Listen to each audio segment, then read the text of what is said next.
They think they can just move in and take what's mine. I muttered under my breath as the morning sun burned through the haze of early fog. I had inherited 1,200 acres of rolling hills, dense woods, and a small lake from my grandfather, a man who built his life with grit and patience, leaving behind more than land.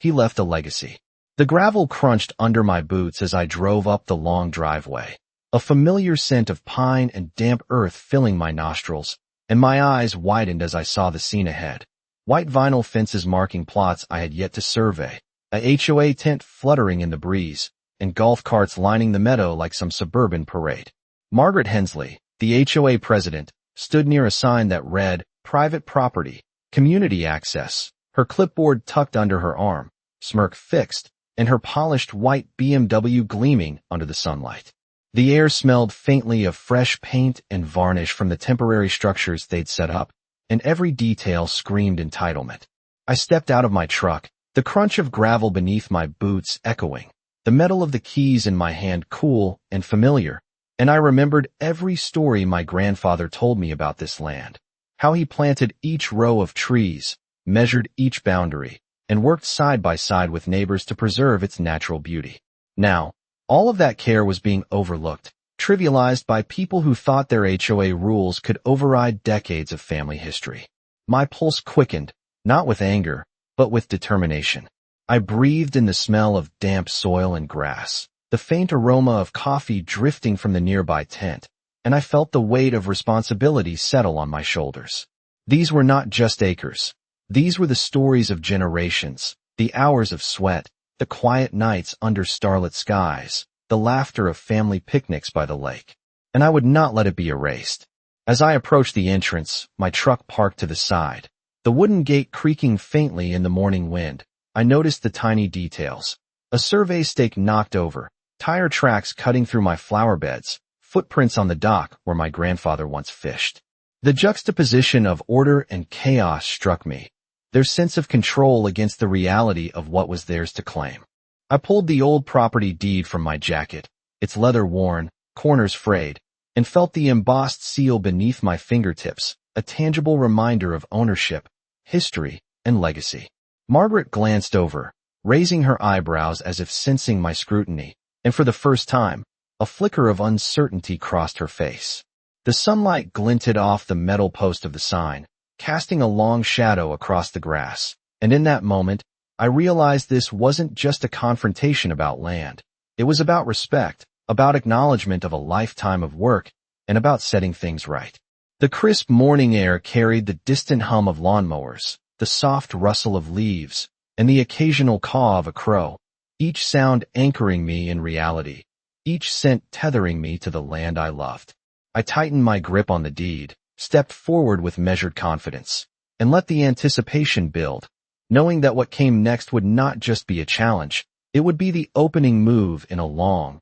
deliberate reclaiming of what was rightfully mine. Every eye on the property seemed to watch me, yet I moved with a calm certainty, aware that the HOA had no idea what I had prepared, no inkling of the knowledge, the plans, or the quiet resolve that had grown with me since I first learned to walk these hills. The air felt electric, charged with possibility and tension, and as I inhaled deeply, letting the morning sun warm my face, I whispered to no one but myself. This land isn't just property, it's legacy, and I won't let it slip away.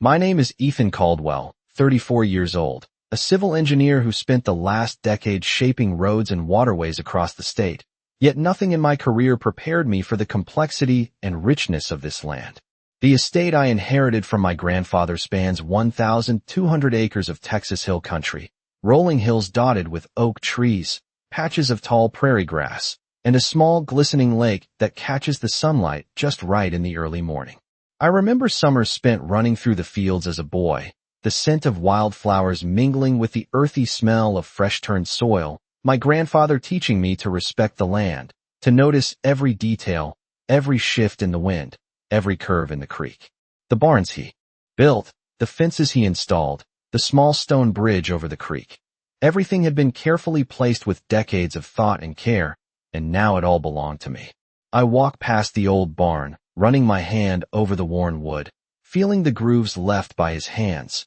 imagining him leaning on the railing, surveying the property with quiet pride. Each step I take is familiar, yet the landscape seems to carry a new weight, knowing that it is under threat. I pause at the edge of the lake, the water still and reflective, disturbed only by the occasional ripple of a fish or the breeze rustling the reeds, and I breathe in deeply, letting the crisp morning air fill my lungs, the cool mist brushing my face, connecting me to every story my family has left here. The scent of pine and limestone carries across the fields, and I can almost hear the echo of laughter from summer picnics and the distant lowing of cattle from years past, grounding me in the history that I am sworn to protect. Each boundary line, each marker, each old surveyor's stake is a testament to the meticulous care my grandfather took, and the thought that it could all be ignored or overwritten by outsiders fills me with a quiet determination. I recall the lessons he taught me not only about land, but about responsibility, about ownership, and about patience, how every decision made with care compounds over time, and how neglect, even for a short period, can invite chaos. As I move along the driveway, the gravel shifting under my boots, the warmth of the sun beginning to burn away the morning chill, I notice the subtle changes that have crept in. The freshly cut grass where he planted wildflowers, the faint scent of paint where new fences have been installed without permission, the small footprints across the soil where the HOA has begun to assert its presence. I close my eyes for a moment and let my senses take it all in. The crunch of the gravel, the hum of distant machinery, the faint perfume from the flowers mingling with the earth, the glint of sunlight on the lake's surface. All of it reminds me why I care, why I fight, why this is more than property. It is family, heritage, and a living connection to the past that demands to be honored. I think about my grandfather's voice, steady and kind,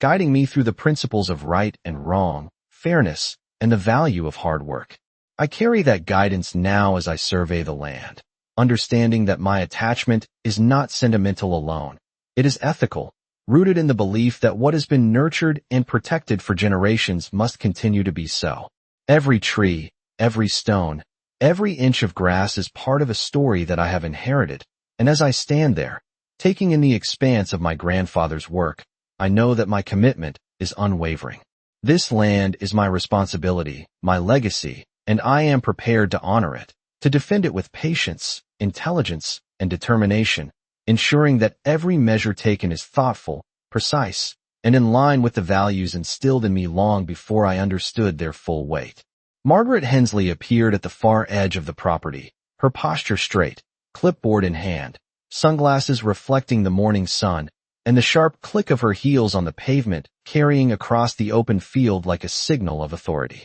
She wore a crisp white blouse tucked into a pencil skirt, a polished presence that seemed to claim ownership of the air around her, and her perfectly styled hair caught the light with an almost theatrical shine. Her gaze swept over the landscape with careful calculation, noting the placement of each fence, the orientation of the tents, the subtle curve of the newly laid path that cut across what had once been the meadow I ran through as a child. There was a faint scent of her perfume in the air, floral yet assertive, mingling oddly with the earthy aroma of the fields and the crisp morning breeze. I could hear her muttering into her phone, tone precise and controlled, coordinating with her team, setting tasks with meticulous attention to detail, as though she were orchestrating a miniature empire on my grandfather's land. The way she smiled at a worker, then immediately turned to frown at another, demonstrated the duality of charm and command she wielded effortlessly, and I could see why the neighborhood often deferred to her,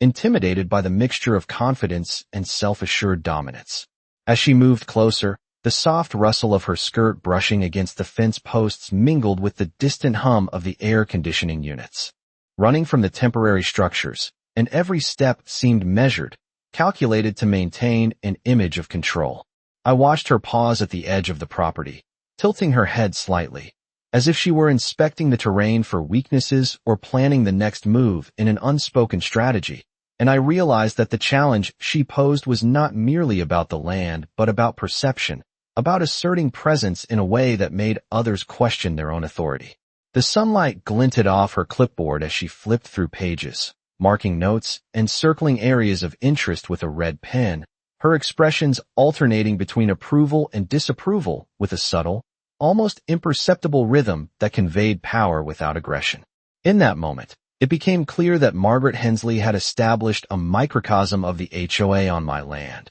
a controlled environment where she dictated the pace and flow, and where her presence alone set the tone for compliance and observation. Her team moved around her like satellites, responding to gestures and glances, creating a synchronized effort that contrasted sharply with the natural irregularity of the land she sought to manage. I noted the way the sunlight caught the lenses of her glasses, reflecting the sky and the surrounding hills, casting a faint shadow over her features that gave her an almost cinematic quality, like a character designed to dominate the frame in every scene. The sound of her voice, calm yet authoritative, reached me as she issued instructions with precision, and even from this distance, I could sense the underlying tension between her orderly presence and the unclaimed, chaotic beauty of the property itself. Every detail, from the placement of stakes to the spacing of temporary markers, carried the signature of her meticulous oversight, and as I observed, the complexity of the confrontation ahead crystallized in my mind. Reclaiming this land would require not only an understanding of the legal rights I possessed, but also a recognition of the psychological territory she had established. The air between us seemed charged with anticipation, the breeze carrying the scent of fresh cut grass, paint, and the faint aroma of leather from her bag, and I felt a calm determination settle in my chest as I considered the path forward, aware that this was the moment where strategy, patience, and knowledge would converge, and that every action I took from this point on would need to navigate not only the physical expanse of my inheritance, but the carefully constructed authority she had imposed upon it. The tension on the property escalated as Margaret Hensley and her team continued their meticulous intrusion into areas that had been untouched for decades. I watched from a distance, noting every movement, stakes being repositioned, lines drawn on maps, and temporary markers placed near the old stone bridge and along the meandering creek that had once defined the boundaries of my grandfather's estate. The smell of freshly cut grass mixed with faint traces of paint and the scent of warm earth, carrying the sensory weight of intrusion and disregard for years of care. My boots crunched over the gravel as I walked deliberately toward the eastern pasture, observing how her team attempted to straighten the natural curves of the land, overlaying rigid lines onto the organic patterns that had flourished for generations. Their clipboard notes fluttered in the breeze, filled with measurements and suggested alterations, a silent assertion of authority over the property without acknowledgement of its history. I could hear her voice carrying across the field, calm and precise, giving instructions on planting, leveling, and layout, every word reinforcing the sense that she treated the land as a canvas for control rather than a legacy to be respected. As I moved closer to the cluster of temporary fencing, I could see the subtle shifts in the workers' body language, the hesitation when they realized I was observing, the brief pauses as if sensing that the rightful owner had returned to assess the changes. The sunlight danced across the lake, highlighting ripples that reflected my reflection and the distant trees, reminding me of the natural balance that had been carefully maintained, now threatened by imposed straight lines and artificial boundaries. The birds in the surrounding woods sang intermittently, a soft counterpoint to the distant rustle of papers and the occasional mechanical hum from the small vehicles moving along the temporary roads. I stepped onto the dock, the wood warm under my boots, feeling the texture worn from decades of use, and the faint aroma of lake water and soil rising around me, grounding me in the rightful presence I carried as the inheritor. Each action by the HOA appeared calculated to provoke a reaction, to assert dominance through small but visible alterations, and yet the land itself seemed to respond, subtle shifts in light and shadow accentuating the organic contours, quietly resisting the imposed order. I took a deep breath, the air carrying the scent of wildflowers and sun-warmed stone, and allowed myself a moment to catalog every detail. The misaligned stakes, the marks on the grass, the placement of the fences, and the spacing of the temporary signage. Each observation fed into a growing understanding of the strategy they employed, revealing patterns, predictability, and the potential to use their own overconfidence against them. The breeze lifted the pages of the clipboard Margaret carried, and for a brief second, Her expression faltered, a tiny sign of the awareness that the encounter would not unfold entirely under her control. I stood firm, boots pressing into the gravel, eyes tracing the edges of the property, noting the natural waterways and the placement of historic markers, imagining the adjustments I could make, the legal maneuvers, and the technical precision I could employ to reassert rightful stewardship. Every sound, the crunch of gravel, the rustle of paper, the distant hum of vehicles, contributed to a symphony of awareness, situating me at the center of my inheritance and reinforcing the clarity of purpose that had guided me to this moment. The air felt dense with anticipation and the potential for measured action, the morning sun warming the soil beneath my feet, and I recognized that this was the point where the quiet, careful observation must transition into deliberate, calculated steps that would protect the land, honor its history, and reclaim the authority that had been momentarily overshadowed by imposed control. My first attempt to assert control over the property had not gone as planned. I had contacted a local attorney, presenting every piece of documentation I could find, deeds, old maps, surveys, and historical records, confident that the legal foundation was solid. Yet when we arrived at the office, the response was less enthusiastic than I had hoped. The attorney flipped through the papers with a polite but detached air, noting the HOA's claims and the temporary structures they had erected, and then gently explained that initial proceedings favored the HOA due to the way the land had been occupied in recent months. I felt the weight of disappointment press down, the air heavy with the scent of polished wood and ink from the legal forms, the quiet hum of the office adding to the sense of pause, a moment where I was forced to confront that strategy alone was insufficient. The realization settled in slowly. Procedural rules and initial interpretations of occupancy could override the historical legacy I cherished,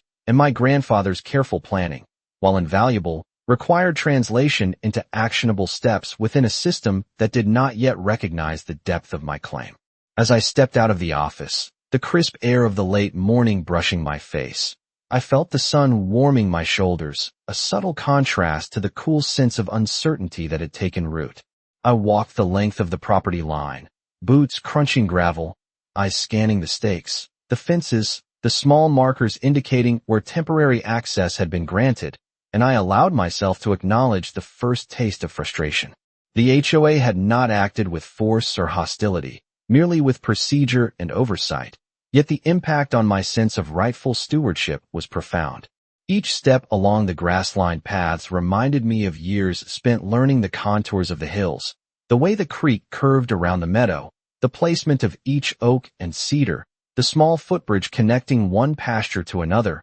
all elements of a careful plan now challenged not by action, but by circumstance. I paused at the edge of the old barn, hand resting on the warm wood, noting the subtle shift in light through the cracks of the boards, and reflected on the patience and precision that would be required to navigate these challenges. The distant calls of birds and the soft breeze rustling through the leaves provided a soundtrack of continuity amidst the sense of disruption. I realized that every setback, every polite dismissal from authority, was an opportunity to observe, to record, to understand the ways in which the HOA interpreted control and where the system might allow for strategic intervention. Walking further, the scent of damp earth mingled with the faint aroma of the freshly cut grass where the HOA had cleared pathways, reminding me that observation was as essential as action. I cataloged each detail, the spacing of markers, the placement of signs, the angles of paths and fencing,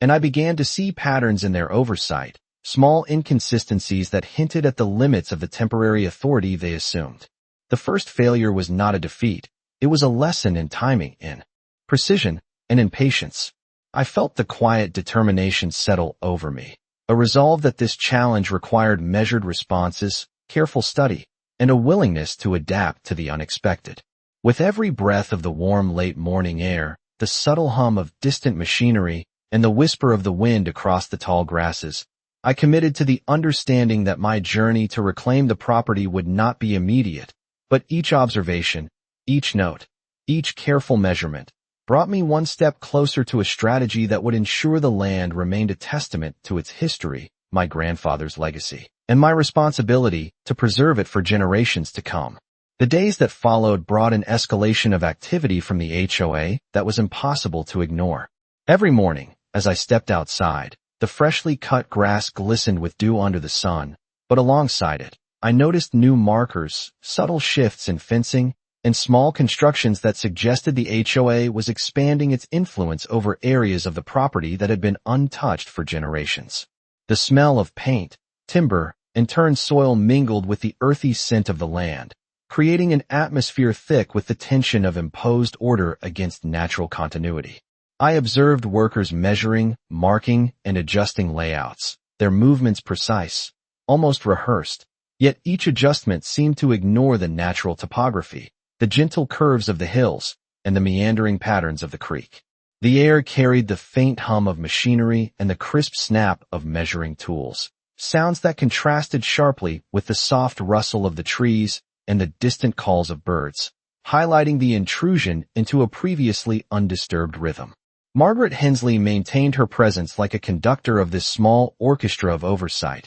clipboard in hand, issuing instructions with exacting clarity, her voice calm, yet carrying a weight that suggested absolute command. I noted the interplay between her gestures and the responses of her team, each worker aligning with her vision without question, yet occasionally hesitating when my figure appeared along the edge of the property, a silent reminder that the land had a rightful guardian. I began to catalog these movements, recognizing patterns, noting inconsistencies, and identifying areas where their authority was overextended or misapplied. Each observation deepened my understanding of how they interpreted and implemented control, revealing vulnerabilities in the structure of their oversight. Walking along the edge of the small orchard my grandfather had planted, I could see how newly placed boundaries intersected awkwardly with old growth, the angles misaligned, the spacing irregular, betraying the lack of historical knowledge that guided their efforts. The sun climbed higher,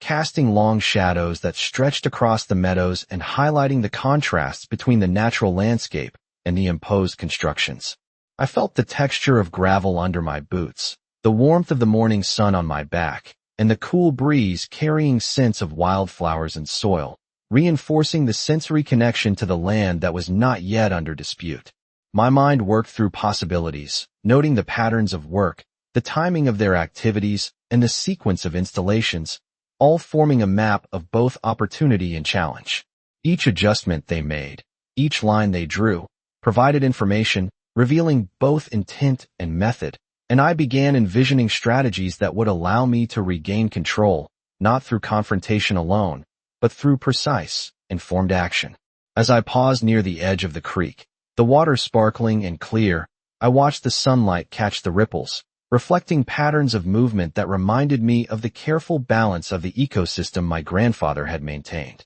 The juxtaposition of human imposition and natural order highlighted the importance of observation, patience, and planning. Every sound, scent, and visual cue became a data point, informing a strategy that required methodical execution, attention to detail, and understanding of both the terrain and the people asserting temporary authority over it. Standing there, absorbing the depth of the situation, I recognized that escalation was inevitable, and that the next steps would demand a combination of legal knowledge, technical skill, and an intimate understanding of the property, ensuring that each decision would protect not only the land itself but the legacy it represented, guiding every move toward the restoration of rightful stewardship. Walking along the ridge where the old oak grove met the eastern pasture, I began noticing subtle inconsistencies in the way the HOA had marked the property lines, faint scratches on the wooden stakes, slight misalignments in the temporary fencing,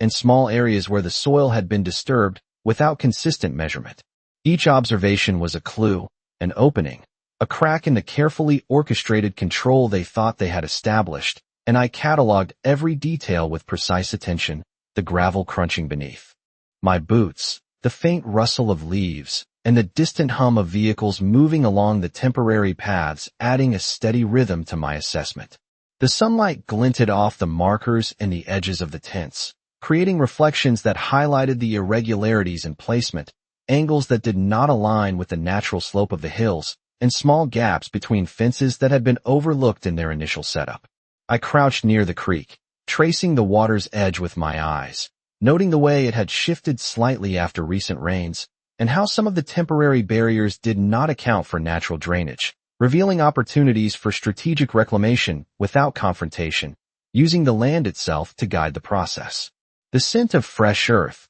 combined with the faint aroma of wildflowers, carried on the warm breeze, and I inhaled deeply, allowing every sensory detail to reinforce my understanding of the property and the patterns of oversight imposed by the HOA. Each step through the tall grass brought new insights. The way tire tracks cut across areas they had not intended to affect, the slight compression of soil indicating repeated movement, and the subtle signs of human activity that contrasted with the untouched areas, all forming a map of opportunity. As I moved along the northern boundary, I noticed a small set of markings that suggested someone had misread the original survey, placing stakes incorrectly by mere inches, yet creating a potential leverage point for reclaiming the integrity of the land. I paused to examine a cluster of wildflowers and the gentle curve of a hill, taking note of the way the natural layout had been ignored in favor of artificial straight lines, and I felt the satisfaction of discovery,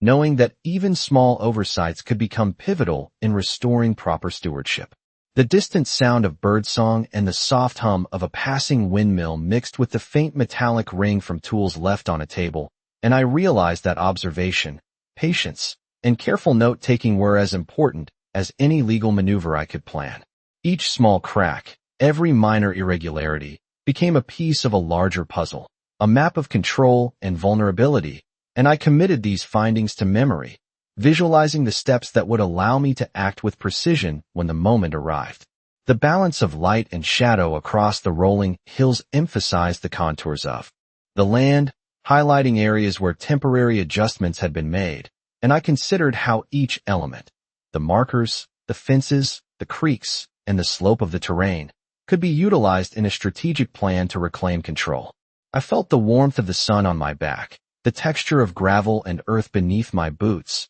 and the faint scent of pine and soil mingling with the cool morning air, grounding me in the property and reinforcing the purpose of my presence. Observation had become action in its own right, and I knew that with careful attention, every irregularity and overlooked detail would contribute to a plan that was methodical, thorough, and ultimately decisive, setting the stage for a reclamation that respected the land, honored its history, and ensured the HOA could not override the legacy my grandfather had entrusted to me. Returning to the old barn, I opened the weathered cabinet where my grandfather had stored decades of documents, maps, and permits, each one carefully labeled, the edges yellowed and corners curled, exuding a faint scent of aged paper and ink that carried the history of the land. I spread the documents across the workbench, the texture of the paper crisp under my fingers, feeling the weight of responsibility and the clarity of purpose that each piece offered.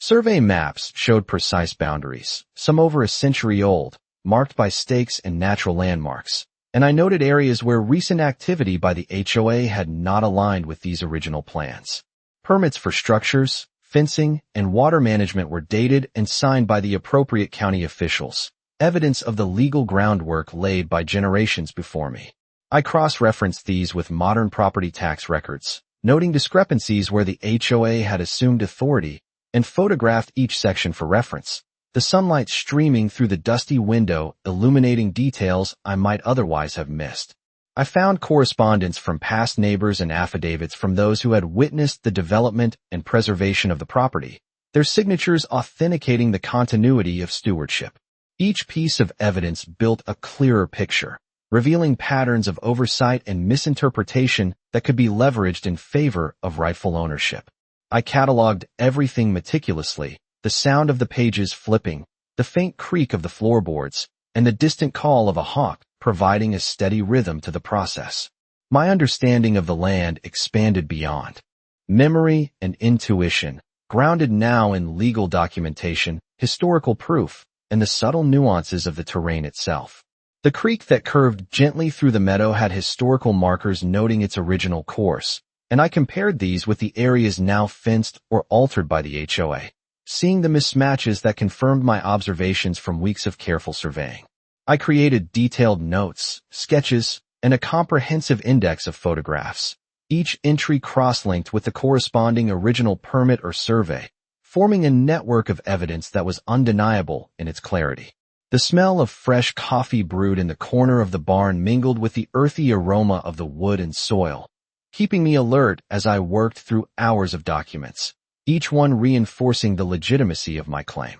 By late afternoon, I could step back and see the story the evidence told, a continuum of stewardship, care, and legal authority that the HOA's temporary measures could not override. Every scrap of paper, every signature, every historical note became a building block in a strategy that was both comprehensive and precise, allowing me to plan the next moves with confidence. As the sun began to lower in the sky, casting long shadows across the workbench and the floor, I felt a sense of readiness settling over me, a calm certainty that the knowledge I had gathered would be pivotal in reclaiming the land and reasserting the rights that had been temporarily overlooked. The barn was quiet except for the occasional rustle of a breeze through the broken window panes, and I understood that this quiet preparation, this accumulation of evidence and understanding, was the foundation upon which the forthcoming actions would stand, ensuring that every decision, every maneuver, and every assertion of control would be informed,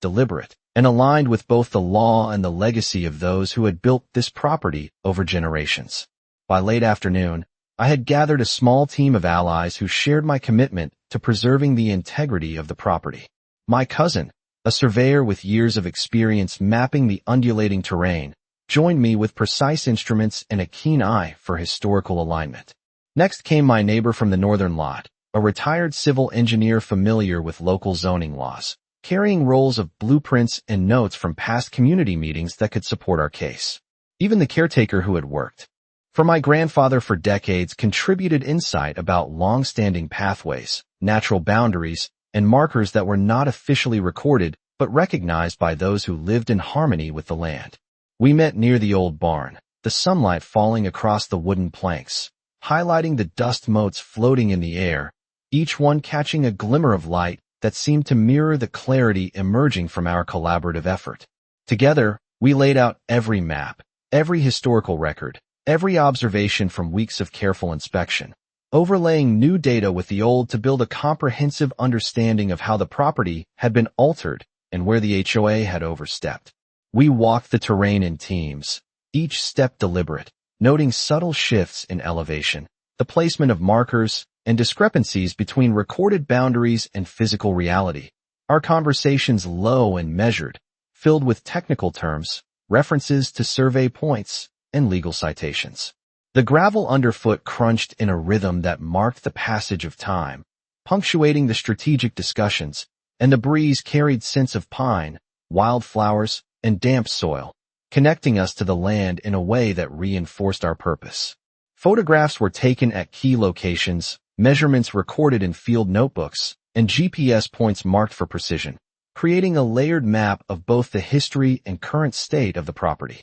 Each ally contributed a specialized perspective, legal, structural, and historical, ensuring that no aspect was overlooked. As we paused to survey the view from the ridge, the late afternoon sun casting long shadows across the meadow, I felt a deep sense of alignment with my team, the combined knowledge and attention to detail crystallizing into a strategy that was both thoughtful and actionable. Every tree, every creek bend, every historical marker became a point of reference, and the collective memory of the land guided our steps, ensuring that the evidence we gathered would be indisputable. The distant hum of wind through the trees and the gentle rippling of the lake provided a constant backdrop, grounding our work in reality, reminding us that this was not just a project, but a restoration of legacy, an exercise in precision, and a deliberate assertion of rightful stewardship. By the time the sun dipped lower, warming the horizon with a golden glow, our team had created a network of data points,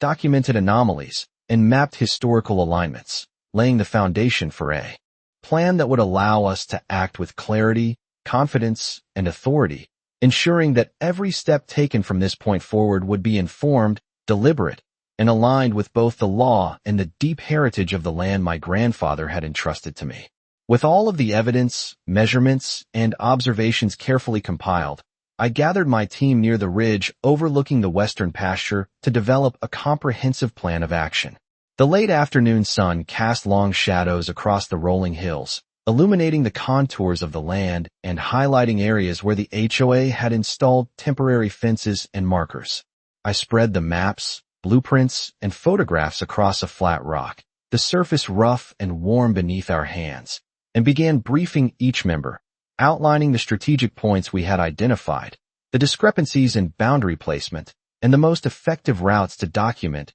and assert our claims. My cousin, the surveyor, demonstrated with precision how we could retrace the original survey lines using both historical data and current GPS mapping, pointing to specific locations where temporary alterations had been made that conflicted with the legal documents. The retired engineer explained the technical aspects of drainage, soil compaction, and terrain flow, emphasizing how small modifications in the layout could be used to illustrate the inconsistencies in the HOA's claims without confrontation. We marked each point of interest on the maps with colored pins and cross-referenced them with photographs and notes, creating a visual network of critical areas, while the caretaker provided anecdotal details that added context and depth to our understanding of the land's history. The wind rustled through the tall grass, carrying the earthy scent of the soil and the faint aroma of wildflowers, reinforcing our connection to the property and the importance of the decisions we were making.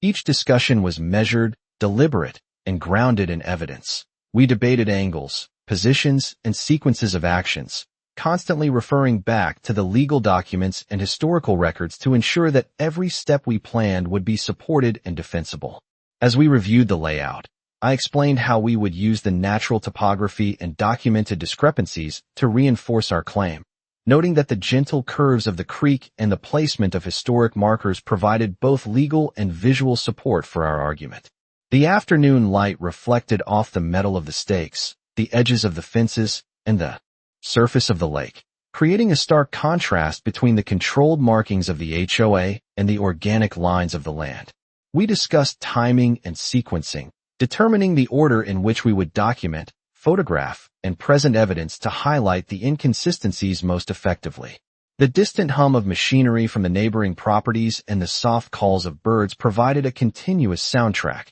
grounding our work in the reality of the environment while emphasizing the need for precision and patience. Every step, every measurement, every cross-reference added another layer of clarity and confidence, solidifying the strategy that had emerged from weeks of observation, research, and careful planning. By the time the sun dipped lower in the sky, painting the landscape with golden hues and long shadows, we had a clear, methodical approach ready to implement. A combination of legal, technical, and observational steps that would allow us to assert control, document the inconsistencies of the HOA's activities, and reclaim the integrity of the property in a way that was both strategic and unavoidable. The sense of purpose settled over the team, the warmth of the evening air carrying with it the scents of earth, grass, and trees, and I felt a deep, steady confidence that every action we would take from this point forward was deliberate, grounded in evidence, and fully aligned with both the law and the legacy of the land my grandfather had entrusted to me. The morning air carried a crisp chill as I stepped onto the ridge with my team, the sun just beginning to crest the hills and glint off the surfaces of the stakes, fences, and temporary signage that the HOA had placed without permission. I felt the weight of the strategy we had crafted over weeks of observation and documentation, every map, photograph, and historical record converging into a clear, deliberate plan. The team fanned out across the property, each member executing a precise task, surveying, photographing, and marking evidence points, while I moved along the natural contours of the land, observing the alignment of new fences against the original survey lines, noting the subtle inconsistencies and areas of overreach. The gravel crunched beneath my boots as I walked past the orchard, the scent of pine and wildflowers mixing with the warm aroma of the earth, grounding me in both presence and purpose. At each point, I directed measurements and guided the placement of additional markers that corresponded with historical documentation, creating a layered record that demonstrated the discrepancies between the HOA's temporary claims and the rightful property boundaries. Margaret Hensley appeared briefly at the far edge of the western meadow, clipboard in hand, inspecting the same lines and stakes we had meticulously adjusted, her expression sharp, momentarily betraying a flicker of uncertainty as she noticed the methodical precision of our work. The late morning sun reflected off the metal edges of survey instruments and the stakes, casting long shadows across the grass that highlighted the contrast between temporary constructions and the natural, organic layout of the land. Every step I took, every direction I gave to the team, reinforced the structured, measured approach that had been honed over days of planning and observation, ensuring that no detail would be overlooked and that our evidence would be indisputable. I paused at the edge of the small creek, the water sparkling in the sun, and noted how the temporary barriers placed by the HOA ignored its natural course, creating visible inconsistencies that would later support our case. My cousin double-checked measurements with GPS instruments, while the retired engineer took notes on the alignment of fencing and pathways, documenting deviations from historical layouts, and the caretaker provided contextual details from his decades of experience on the property. The breeze carried the faint rustle of leaves and the distant hum of vehicles from neighboring properties, providing a calm soundtrack to the meticulous work unfolding. As we reached the final markers on the eastern ridge, I reviewed the collected evidence, cross-referencing each photograph, measurement, and historical record, mentally preparing for the next stage of implementation. The patterns we had documented revealed both the overreach of the HOA and the strategic opportunities for asserting control, allowing us to plan with precision how each element would be presented and reinforced. The warmth of the sun and the earthy sense of the landscape heightened my awareness, emphasizing the importance of every action, every placement, and every observation. In that moment, the ridge, the orchard, the creek, and the rolling hills themselves seemed to align with our strategy, lending clarity and confidence to the plan we had developed. I took a deep breath, feeling the solidity of the property beneath my feet and the integrity of the evidence we had assembled, knowing that the careful coordination, the precision of measurements, and the detailed documentation would culminate in a decisive execution that would reaffirm the rightful stewardship of the land, demonstrating both methodical intelligence and respect for the legacy left to me by my grandfather. By mid-morning, the culmination of our weeks of observation, documentation, and meticulous planning began to unfold. With maps aligned, measurements verified, photographs cataloged, and historical records in hand, I moved across the property with calm authority, walking the familiar paths and ridges that my grandfather had once surveyed, now guided by precise documentation that reinforced every assertion I would make. The sun shone brightly over the hills, casting crisp shadows across the stakes, fences, and temporary constructions that had been placed by the HOA, highlighting the contrasts between their imposed order and the natural contours of the land. My team followed methodically, placing final markers, capturing detailed photographs, and annotating areas where the discrepancies between original boundaries and the HOA's interventions were most evident. The wind carried the earthy aroma of soil and cut grass, mingling with the faint scent of pine from nearby groves, grounding us in the reality of the property while we implemented the final stages of our strategy. As we reached the small creek that curved through the eastern meadow, we documented the misalignment of fences and barriers with respect to historical markers, the water reflecting sunlight and creating glimmers that highlighted subtle irregularities in placement. Each photo, each measurement, and each note became part of a cohesive body of evidence that could not be disputed, meticulously demonstrating where the HOA had exceeded any temporary authority they had assumed. Margaret Hensley appeared once more near the temporary tent, her clipboard in hand, scanning the area with a practiced eye, and I observed a subtle shift in her posture as she recognized the thoroughness of our work, the precision that left no ambiguity. The warm sunlight glinted off the metal of survey stakes and the edges of fencing, creating clear visual contrasts that emphasized the natural layout against the constructed modifications. Every footstep I took on the gravel paths, every direction I gave to my team, and every marker we placed contributed to the establishment of undeniable authority over the property. The ambient sounds of the morning, the soft rustle of leaves, the distant calls of birds, and the faint hum of machinery from neighboring properties, formed a steady rhythm that mirrored the deliberate and measured progress we were making. With each completed observation and annotation, the narrative of rightful stewardship became increasingly evident, showing the continuity of care historical legitimacy, and precision that the HOA's temporary alterations could not override. By late morning, the evidence was compiled, the photographs sequenced,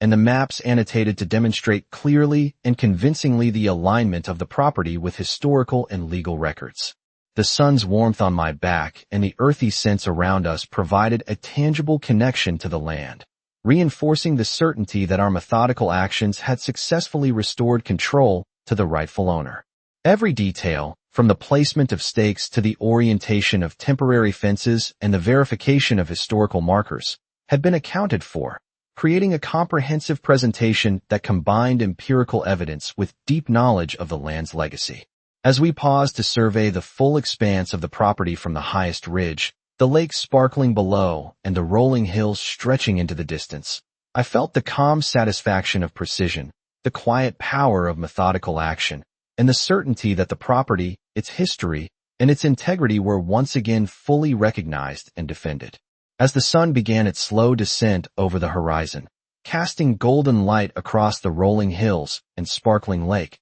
a quiet sense of resolution settled over the property. Every stake, every fence, every historical marker had been accounted for, meticulously documented, and aligned with the legal and historical evidence that had been gathered over weeks. My team and I walked the full expanse of the land one last time, noting the harmony between the restored boundaries and the natural contours of the hills, the meandering creek, and the clusters of mature trees that had stood for generations. The faint scent of pine and cut grass carried on the evening breeze, blending with the earthy aroma of the soil, grounding us in the significance of the work we had completed. Margaret Hensley had retreated to her vehicle, clipboard tucked under her arm, and the subtle change in her posture suggested the recognition that the authority she had tried to assert temporarily was no longer uncontested. The lake reflected the colors of the sky, shimmering with shades of orange and gold, and the gentle rustle of leaves in the breeze seemed to echo the satisfaction of the land itself,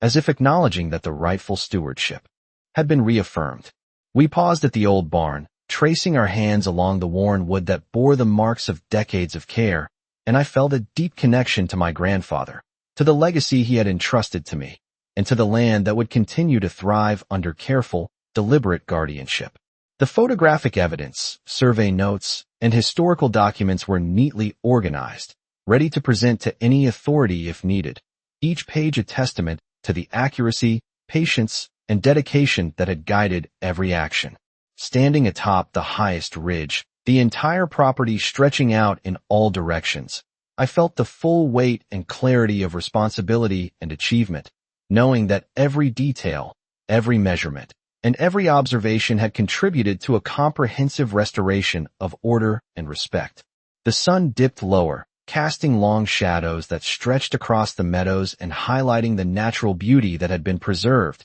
and I could see the alignment between the physical landscape and the legal framework, a combination of observation, strategy, and knowledge that ensured the land would remain protected for generations to come. My team shared a quiet satisfaction, the warmth of accomplishment settling around us, each member aware of the precision and effort that had brought us to this point. The faint distant calls of birds, the soft whisper of the wind across the hills, and the gentle rippling of the lake created a calm, reflective backdrop to the sense of justice and restoration that had been achieved without confrontation, but with deliberate, methodical action. Every step back along the trails, every glance over the fences and markers, reinforced the understanding that the property, its history, and its integrity were once again fully recognized and protected. As I gazed out over the horizon, the golden light illuminating the contours of the hills and casting a warm glow over the lake, I felt the quiet triumph of methodical precision,